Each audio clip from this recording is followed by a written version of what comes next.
이 시간 하나님의 말씀을 보겠습니다. 신약 성경입니다. 갈라디아서 말씀입니다.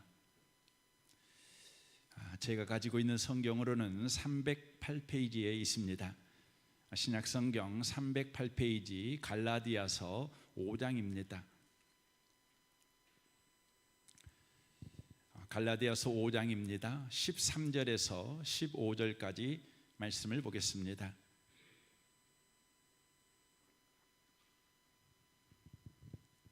기록된 말씀을 같은 목소리로 읽으실 때 하나님의 살아있는 음성을 듣는 복 있는 시간 되시기를 바랍니다. 함께 읽겠습니다.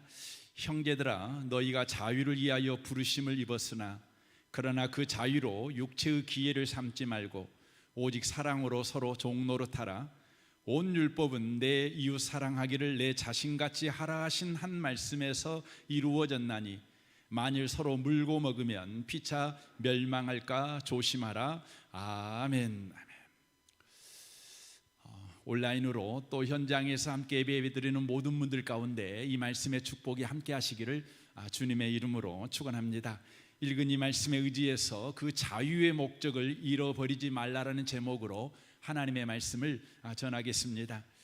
우리는 지난주에 자유를 잃어버리고 다시 과거로 돌아가 종의 멍에를 맨 자가 되지 말라는 말씀을 들었습니다. 율법주의에 사로잡히면 그렇게 된다는 것입니다. 율법주의가 무엇입니까? 율법주의는 예수도 믿어야 되지만 그것에 무언가를 더해야 구원받는다는 주장입니다. 착해야 하고 훌륭해야 한다. 율법을 지켜야 된다는 주장의 말씀입니다. 오늘은 이 성경 말씀이 우리에게 하고 있는 말씀은 자유인이 자유를 잘못 사용하면 서로 멸망한다는 말씀입니다. 본문을 요약하면 예수로 말미암아 구원을 받아 자유인이 되었다면 그 자유를 주신 목적대로 사용해야지 제 마음대로 함부로 사용해서는 안 된다는 내용의 말씀입니다. 13절에서 이와 같이 말씀합니다. 너희가 자유를 위하여 부르심을 입었으나 그러나 그 자유로 육체의 기회를 삼지 말라라고 말씀합니다. 육체의 기회로 삼는다는 것은 자유를 제 마음대로 사용한다는 것을 의미하는 것입니다. 우리가 생각하는 자유는 우리 마음대로 사는 것입니다. 내 멋대로 사는 것이지요. 그게 자유입니다. 하지만 예수로 인하여 우리에게 주신 자유는 그렇게 사용하면 안 된다는 것입니다. 왜 우리는 예수로 인하여 주신 자유는 우리 멋대로 쓰면 안 되는 것입니까? 그 이유는 우리가 받은 구원에는 바로 목적이 있기 때문에 그렇다는 것입니다. 우리가 예수로 구원을 받았다는 것은 이제 죄와 사망과 사단에서 해방된 자유인이 되었다는 것입니다. 그러나 그것이 전부가 아닙니다. 그 상태에 머물러 있는 것이 아닙니다. 죄와 사탄과 죽음과는 정반대의 끝까지 가는 목적을 가진 것이 예수께서 우리에게 주신 구원이라는 것입니다. 그래서 우리 하나님은 사도행전 26장에서 바울 사도를 불러 그로 하여금 이방인에게 복음을 전할 때에 그 복음이 주는 구원이 무엇인가를 이렇게 바울에게 말씀합니다. 17절입니다. 이스라엘과 이방인들에게서 내가 너를 구원하여 그들에게 보내어 그 눈을 뜨게 하여 어둠에서 빛으로 사단의 권세에서 하나님께로 돌아오게 하고 제사함과 나를 믿어 거룩하게 된 무리 가운데서 기업을 얻게 하리라 하더이다 라고 말씀합니다. 구원은 어둠과 사단의 권세와 제사함을 받은 그 자리에 머물러 있는 것이 아닙니다. 빛으로 하나님께로 거룩으로 나아가서 기업을 얻게 하는 것, 이것이 하나님께서 예수 안에서 우리에게 허락한 구원이라는 것입니다. 다시 말하면 우리를 저 누추함과 못남과 부끄러움에서 구원하여 이제 하나님의 자녀라는 놀라운 기업의 상속자라는 정반대의 영광스러운 자리로 우리를 부르신 것, 이것이 예수로 인하여 우리에게 허락된 구원이라는 것입니다. 그래서 주님이 우리를 구원할 때 예수로 예수 안에서 하나님의 은혜로 우리를 구원하는 것입니다. 그래서 에베소 2장 8절에 이렇게 말합니다. 너희는 그 은혜에 의하여 믿음으로 말미암아 구원을 받았으나 이것은 너희에게서 난 것이 아니요 하나님의 선물이라 행위에서 난 것이 아니니 이는 누구든지 자랑하지 못하게 함이라 라고 말씀합니다. 우리가 받은 구원은 우리의 행위만큼의 구원이 아닙니다. 우리가 노력하고 헌신한 만큼의 보상으로 주어진 구원도 아닙니다. 우리의 소원만큼의 구원은 더더구나 아닙니다. 우리의 구원은 예수 안에서 오직 하나님의 은혜만큼 허락된 구원이라는 것입니다. 이는 우리의 구원이 우리의 소원과 우리의 능력과 우리의 한계를 훨씬 뛰어넘는 하나님 크기의 구원이라는 것을 우리에게 말씀합니다. 이 의미는 우리를 향한 하나님의 구원은 크고 이대한 목적을 가진 구원이라는 것을 말씀하고 있는 것입니다. 그래서 에베소 2장 10절은 이렇게 말씀합니다. 우리는 그가 만드신 바라 그리스도 예수 안에서 선한 일을 위하여 지으심을 받은 자니 이 일은 하나님이 전에 예비하사 우리로 그 가운데서 행하게 하려 하심이니라 라고 말씀합니다. 예수로 우리를 재창조하셨습니다. 예수로 우리를 거듭나게 하셨습니다. 왜 예수로 우리를 거듭나게 하셨습니까? 바로 그것은 하나님께서 하나님 크기의 이대한 목적을 성취하시기 위해서 바로 그렇게 하셨다는 것이죠. 그래서 예수 안에서 선한 일을 위하여 바로 선한 일을 목적으로 하고 예수 안에서 하나님의 은혜로 저와 여러분에게 허락한 구원이다 이렇게 말씀하고 있는 것입니다. 우리에게 주신 구원 그리고 그 구원으로 인하여 우리에게 허락된 자유, 그 자유를 우리가 제멋대로 제 마음대로 써서는 안 되는 이유는 바로 우리가 노력해서 보상으로 주신 구원이 아니기 때문입니다. 하나님께서 더 큰 목적을 이루기 위해서 은혜로 우리에게 주신 구원이라는 것입니다.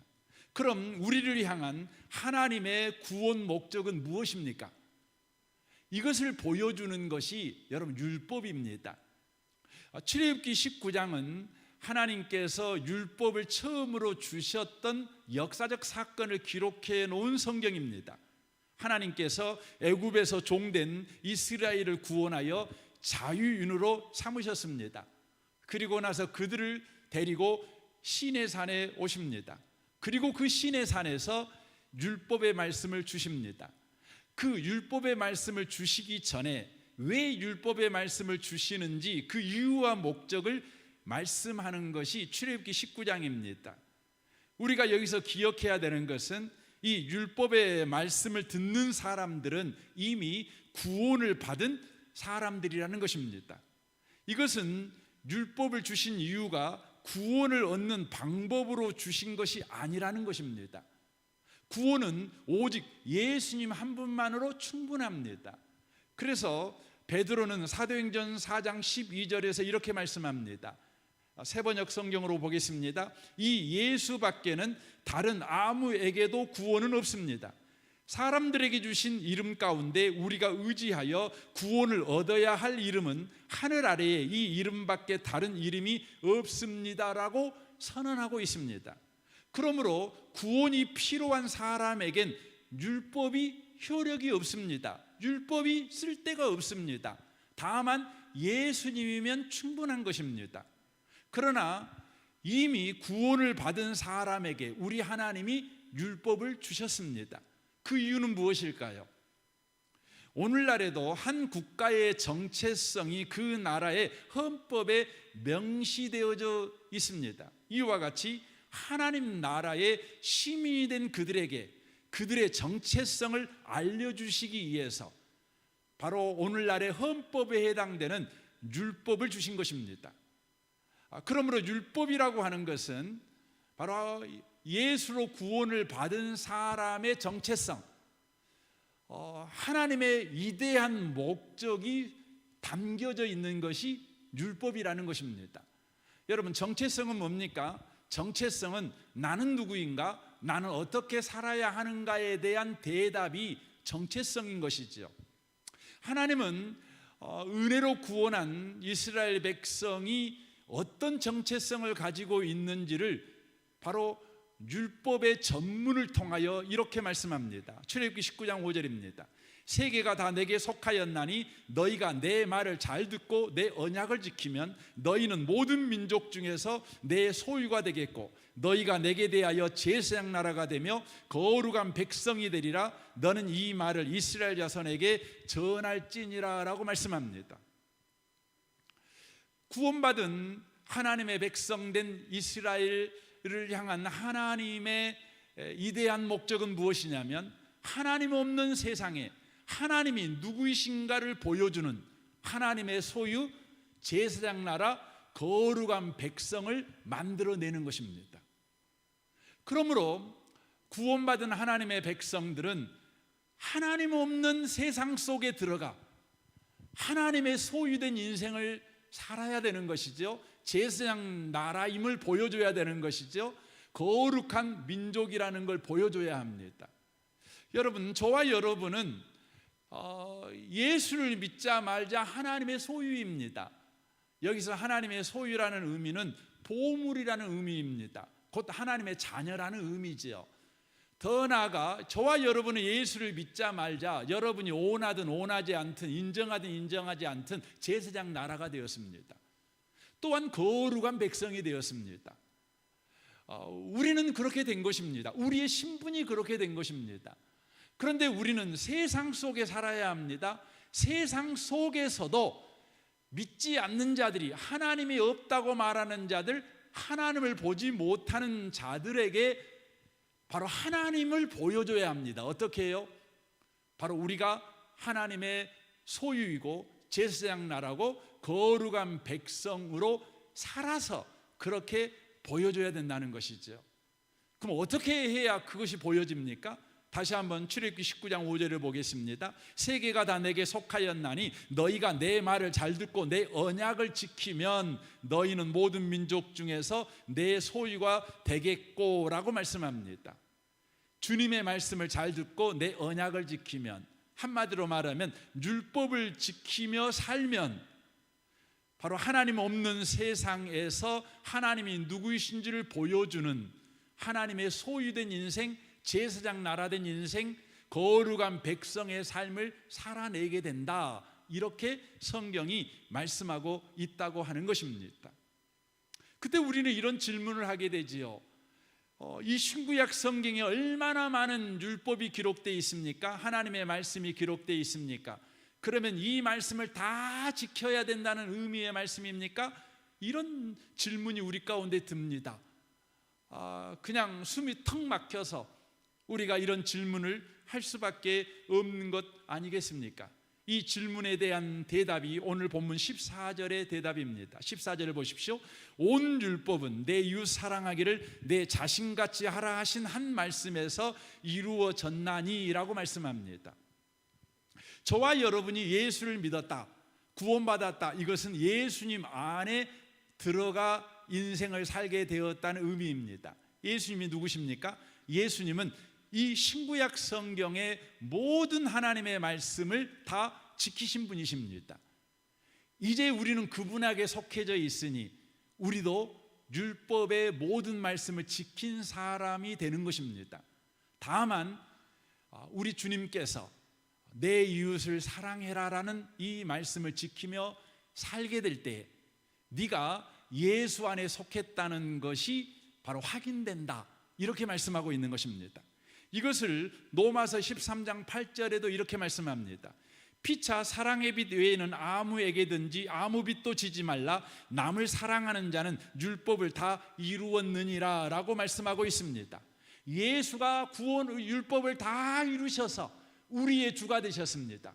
우리 안에 들어와 살고 계십니다. 그러므로 저와 여러분은 율법의 모든 요구를 지킨 예수가 내 인생에 살고 있으니 저와 여러분은 성전입니다. 거룩한 백성입니다. 제사장 나라입니다. 하나님의 소유된 백성입니다. 그럼에도 불구하고 하나님 없이 사는 사람들에게 바로 내 안에 예수가 산다. 이 율법을 나는 다 지킨 예수의 사람이다. 이것을 확인해 주는 방법으로 우리 주님께서 딱 한 가지를 말씀하셨어요. 그것이 뭐냐면 네 이웃을 사랑해라. 이것입니다. 여러분과 제가 내 이웃을 사랑하면 비로소 하나님 백성이 되고 거룩한 백성이 되고 제사장 나라가 되고, 그렇지 않습니다. 다만 저와 여러분이 제사장 나라라는 것을 안 믿는 사람들이 보게 만들어준다는 거예요. 그들이 알게 만들어준다는 것이죠. 이건 너무너무 중요합니다. 그러므로 이웃을 사랑하며 살게 될 때 하나님의 구원 목적인 구원받는 자의 정체성이 하나님 없이 사는 세상 속에 실현되어지게 되는 겁니다. 그리하여 소금이 소금 맛을 내는 겁니다. 산 위에 있는 빛을 비친 도시가 되는 것이죠.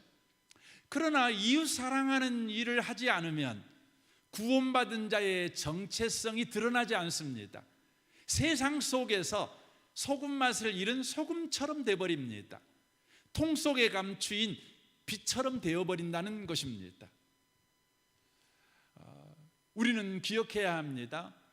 우리 가운데 하나님은 위대한 구원 목적을 가지고 우리를 구원하셨습니다. 그것은 하나님 없는 세상에서 하나님을 보이는 자가 되게 하는 것입니다. 그 방식이 이웃을 사랑하는 것입니다. 이웃을 사랑하지 아니하게 될 때 우리의 구원은 흔들림이 없음에도 불구하고 세상 속에서 어느 누구도 우리를 보면서 하나님을 볼 수가 없습니다. 어느 누구도 우리를 보면서 당신은 구원받은 사람이군요 라고 인정을 안 해줍니다. 내가 헌금 많이 하는데요, 나는 주일날 예배 드리는데요, 나는 어려운 일이 있으면 기도하는 사람입니다, 이렇게 말할지라도 세상 사람들은 우리를 보면서 하나님을 보지를 못합니다. 우리를 보면서 당신은 구원받은 사람이군요, 당신은 죽으면 진짜 천국 갈 사람이군요, 당신은 하나님의 자녀군요, 이렇게 말하지 못합니다. 우리가 하나님의 자녀가 되었다는 것은 비밀이 되어버립니다. 우리가 하나님의 자녀라는 것이 여러분 빛처럼 드러나야 합니다. 소금처럼 맛을 내야 된다는 것이죠. 왜 우리는 이웃을 사랑하는 일에 실패하게 될 때 하나님 없는 세상에서 하나님의 자녀라는 것, 바로 우리가 구원받은 하나님의 백성이라는 그 정체성을 우리가 잃어버리게 될까요? 그 이유를 요한일서 4장 18절에 이렇게 소개합니다. 사랑 안에 두려움이 없고 온전한 사랑이 두려움을 내쫓나니 두려움에는 형벌이 있음이라. 두려워하는 자들은 사랑 안에서 온전히 이루지 못하였느니라 라고 말씀합니다. 이웃사랑이 없는 곳에 두려움이 그 자리를 차지한다는 것이죠. 그러니까 이웃사랑이 없는 사람의 삶에는 두려움이 왕노릇하는 인생을 산다는 것입니다. 그때 우리는 구원받은 자의 정체성을 잃어버리고 하나님 없는 사람처럼 더 많은 것을 소유하여 그 소유를 통해서 자신의 정체성을 확인하려 한다는 것입니다. 그러면 어떻게 됩니까? 이웃과 싸움하게 되지요. 이웃과 다투게 되지요. 이웃 것을 어찌하든지 빼앗으려고 하게 되지요. 그러므로 이웃을 망하게 만드는 사람, 이웃 때문에 망하는 사람이 되는 것입니다. 그것을 오늘 본문 14절 15절에서 이렇게 말씀합니다. 온 율법은 내 이웃 사랑하기를 내 자신같이 하라 하신 한 말씀에서 이루어졌나니 만일 서로 물고 먹으면 피차 멸망할까 조심하라 라고 말씀합니다. 이스라엘 역사가 이를 증명합니다. 호세아 6장 4절을 보겠습니다. 에브라임아 내가 너를 어떻게 하면 좋겠느냐, 유다야 내가 너를 어떻게 하면 좋겠느냐. 오늘날로 말하면 그리스도인 된 너 내가 어떻게 하면 좋겠냐, 예수 믿는다는 너 내가 어떻게 하면 좋겠냐. 나를 사랑하는 너의 마음은 아침 안개와 같고 덧없이 사라지는 이슬과 같구나. 그러나 그래서 내가 예언자들을 보내어 너희를 산산조각 나게 하였으며 나의 입에서 나오는 모든 말로 너희를 죽였고 나의 심판이 너의 불의의 번개처럼 빛났다. 내가 바라는 것은 변함없는 사랑이지 제사가 아니다. 불살라 바치는 제사보다는 너희가 나 하나님을 알기를 더 바란다. 그런데 이 백성은 아담처럼 언약을 어기고 나를 배반하였다. 길리앗은 폭력배들의 성읍이다. 발자국마다 핏자국이 뚜렷하다.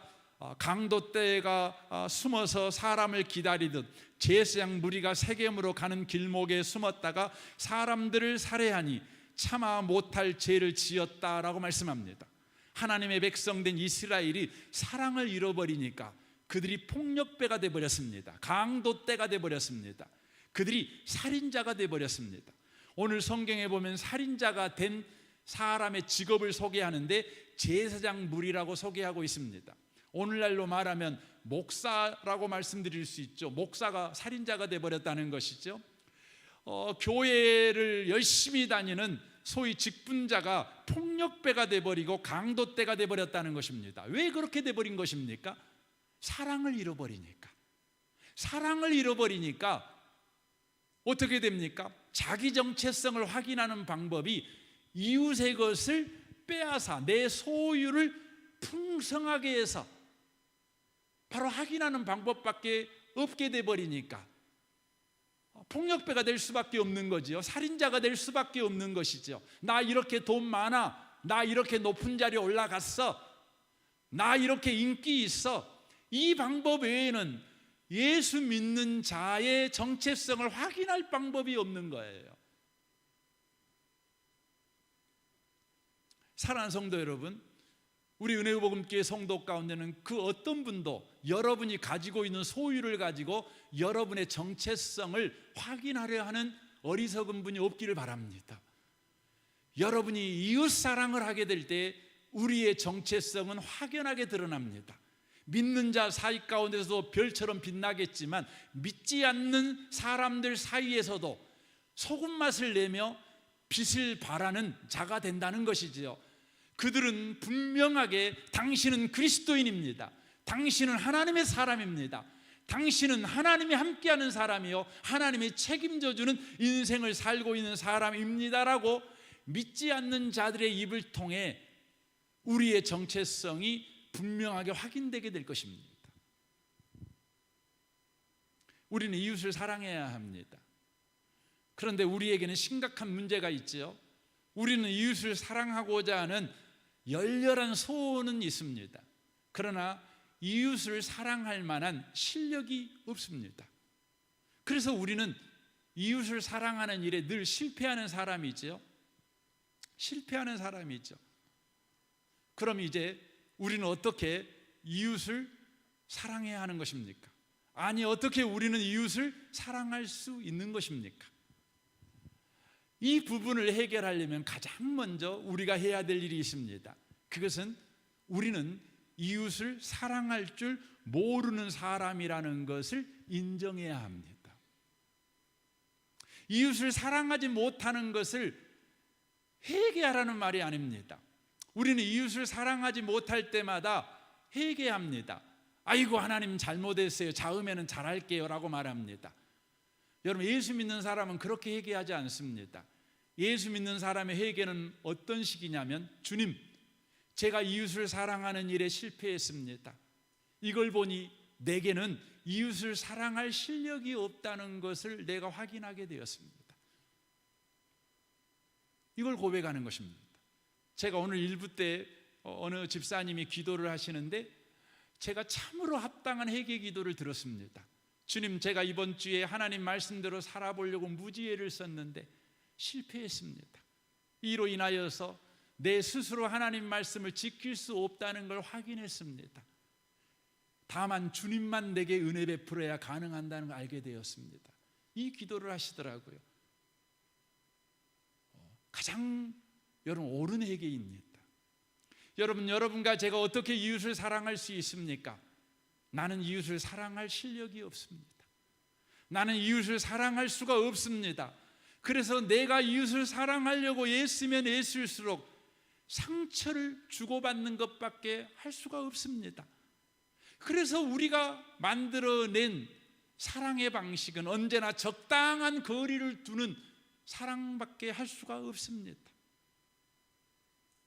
우리는 이웃을 사랑할 사랑이 우리에게 없습니다. 그래서 우리는 사랑할 줄 모릅니다. 하나님, 제가 이렇게 말씀을 드릴 때 어떤 분들은 항변할란가 모릅니다. 아이고 목사님은 이웃을 사랑할 실력이 없는가 모르겠지만 저는 이웃을 사랑할 수 있습니다. 저는 이웃을 사랑할 실력이 늘 있지만 늘 상대가 문제입니다. 그럼 여러분이 정말 이웃을 사랑할 실력이 있는지 한번 확인해 봤으면 좋겠습니다. 고린도전서 13장 4절입니다.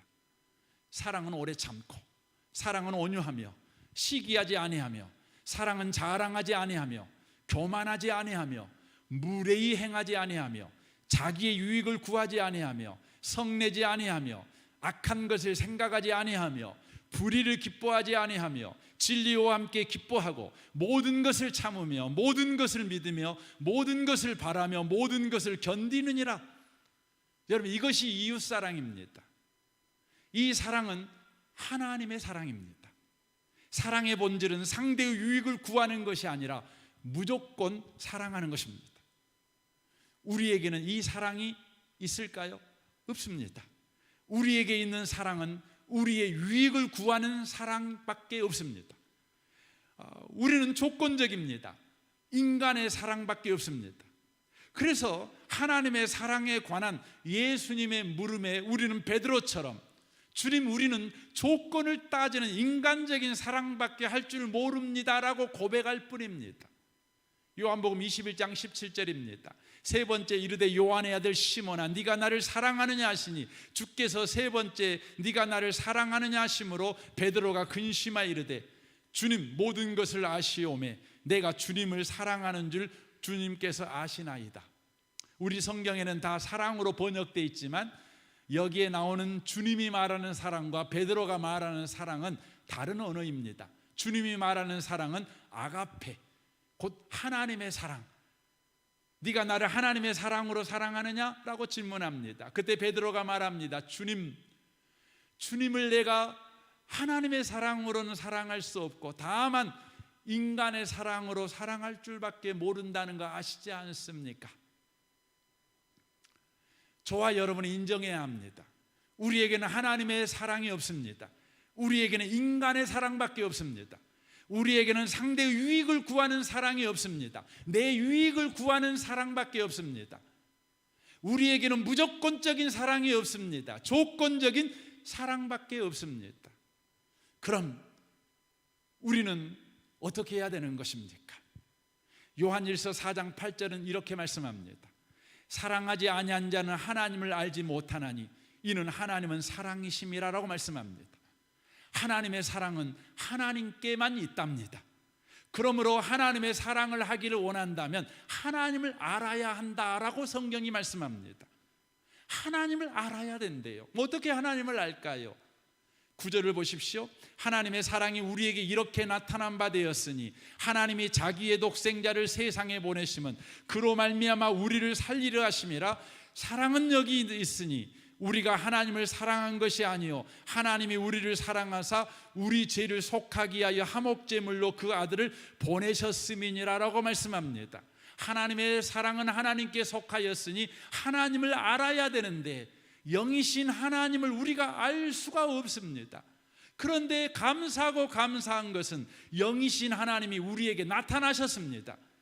바로 우리에게 나타나신 하나님, 바로 그분이 예수님이십니다. 그러므로 예수님을 알면 우리는 하나님의 사랑을 알게 된다는 것입니다. 바로 여기에 우리가 하나님의 사랑으로 이웃을 사랑하는 비밀이 숨어 있는 것입니다. 이 진리 안에 우리가 들어가게 될 때 하나님의 사랑을 하게 되는 것이죠. 우리가 이웃을 인간적인 사랑이 아니라 하나님의 사랑으로 사랑할 수 있는 근거와 이유가 바로 여기에 있다는 거예요. 한마디로 말씀드리면 예수님을 알면 우리도 하나님의 사랑을 할 수 있다. 그래서 11절이 이렇게 말씀합니다. 사랑하는 자들아, 하나님이 이같이 우리를 사랑하였은즉 우리도 서로 사랑하는 것이 마땅하도다. 하나님이 이같이, 하나님이 예수로 우리를 사랑하셨으니, 하나님이 하나님의 사랑으로 우리를 사랑하셨으니, 이 예수를 아는 자마다 하나님의 사랑을 가졌으니 너희도 서로 하나님의 사랑으로 사랑하는 것이 마땅하다, 가능하다, 이렇게 말씀하고 있는 것입니다. 우리가 이웃을 하나님의 사랑으로 사랑하지 않는 것은, 그것은 예수님에게서 사랑을 시작하지 않았기 때문이라는 것입니다. 상대방에서 사랑을 시작하기 때문입니다. 상대의 말과 상대의 행동과 상대의 태도에서 사랑을 시작하니 인간적인 사랑 이상을 할 수가 없는 것입니다. 또한 자기 자신에게서 사랑을 시작하기 때문입니다. 자신의 감정과 자신의 결단과 자기의 경험과 자신의 선입관에서 사랑을 시작하기 때문에 하나님의 사랑으로 나아가지 못하고 인간적인 사랑, 조건적인 사랑, 자신의 유익을 구하는 사랑, 자신의 평안함과 자신의 행복을 구하는 사랑밖에 하지 못한다는 것입니다.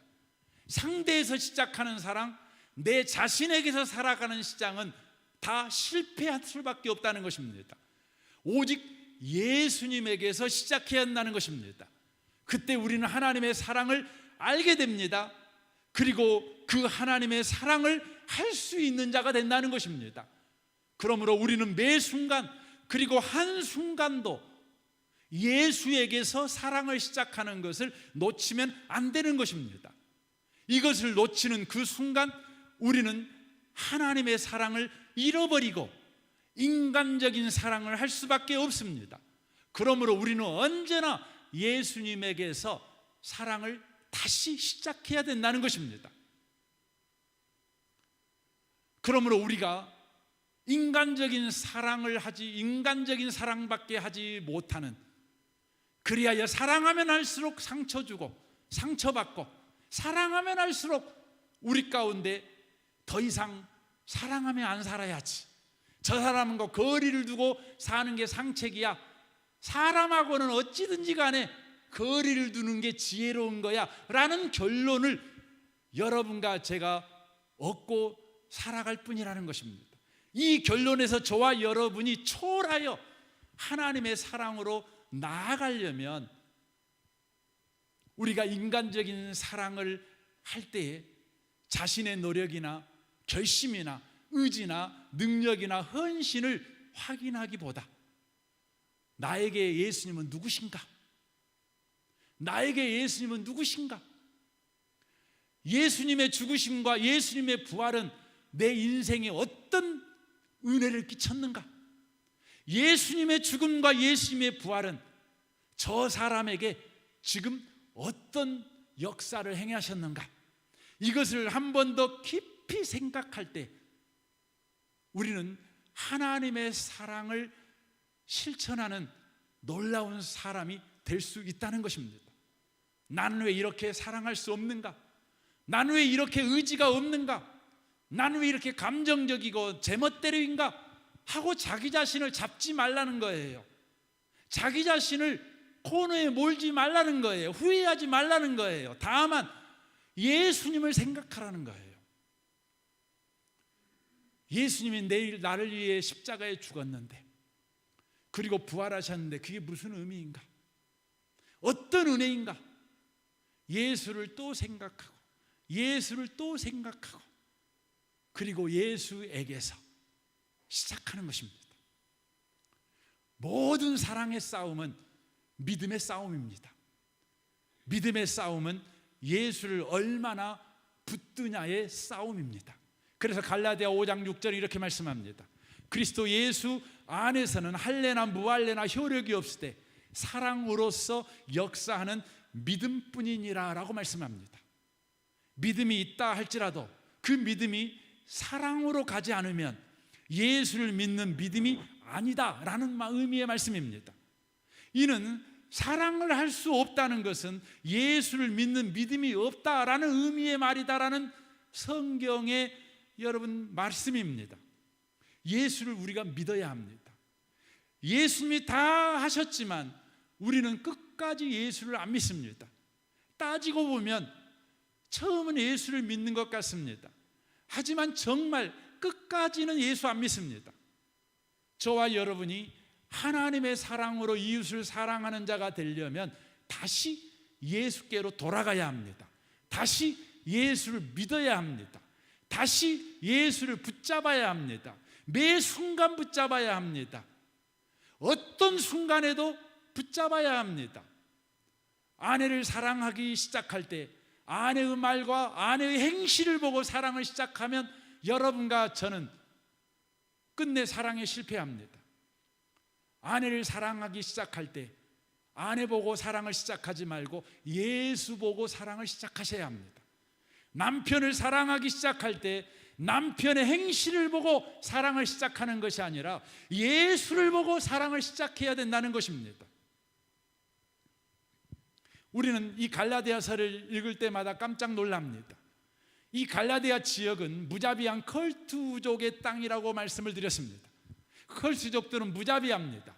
사람 죽이는 것을 자랑으로 삼는 그런 민족입니다. 그런데 이 갈라디아 사람들이 바로 예수에게서 시작을 하자 그들은 손해와 불편을 감수하는 사랑을 하기 시작했습니다. 아니, 손해보는 사랑을 기뻐했습니다. 갈라디아서 4장 14절입니다. 쉬운 성경으로 보겠습니다. 내 병이 여러분에게는 짐이 되었을 텐데도 여러분은 나를 미워하거나 저버리지 않고 하나님의 천사나 예수 그리스도처럼 맞아 주었습니다. 그때에는 여러분에게 기쁨이 가득하더니 지금은 그 기쁨이 어디로 갔습니까?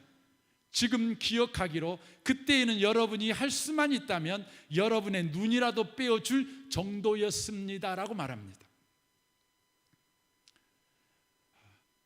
컬투적인 갈라디아 사람들이 예수로 사랑을 시작하자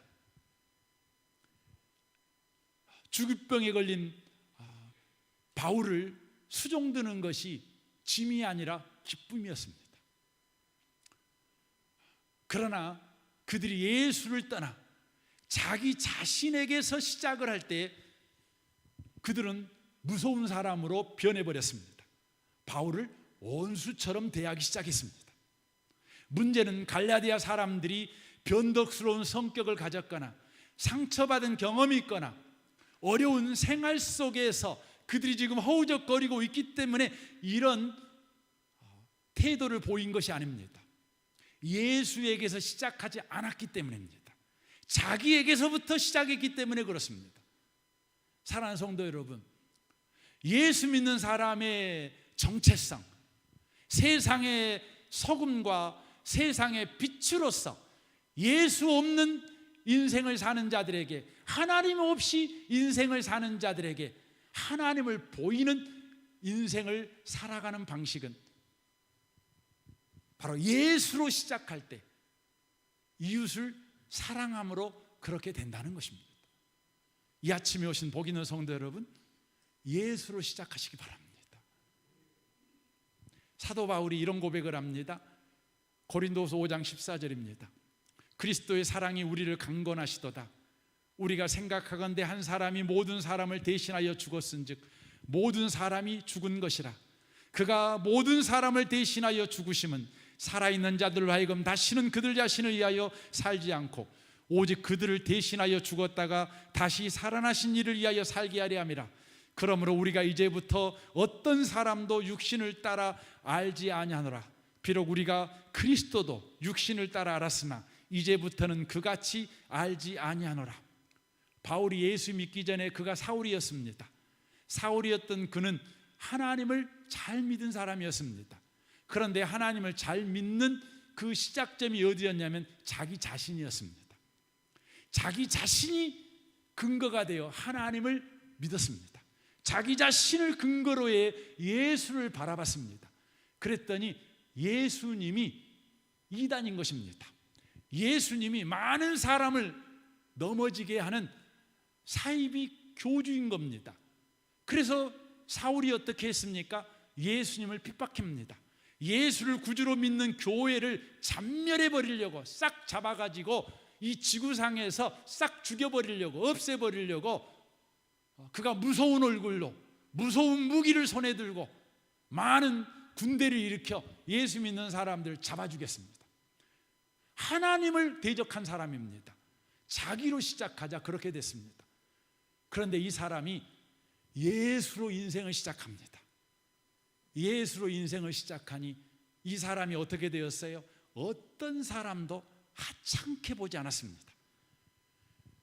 하찮은 사람도 존귀하고 보배롭게 대하는, 하나님의 사랑으로 대할 줄 아는 사람이 되었다. 최선을 다해서 사랑하는 사람이 되었다. 지금 이렇게 고백하고 있는 것입니다. 결론적으로 말씀을 드리기로 원합니다. 이 아침에 오신 복 있는 성도 여러분, 주님이 우리를 구원하셨습니다. 주님이 구원한 구원에는 이대한 구원 목적이 있습니다. 그 이대한 구원 목적은 하나님 없는 세상에 하나님을 보이는 인생을 저와 여러분이 살아내는 것입니다. 이를 위해서 우리는 이웃을 사랑해야 합니다. 이웃을 어떻게 사랑할까요? 예수로부터 사랑을 시작하는 것입니다. 상대로부터 사랑을 시작하지 마십시오. 여러분으로부터 사랑을 시작하지 마십시오. 예수로부터 사랑을 시작하십시오. 그때 우리는 하나님의 사랑으로 이웃을 사랑하는 자, 소금이 소금 맛을 내는 자, 빛이 빛을 발하는 자가 되어지게 될 것입니다. 이 은혜 속에 다 들어가는 모든 성도들이 다 되시기를 주님의 이름으로 축원합니다. 아멘. 우리 같이 이 시간 기도하기를 원합니다.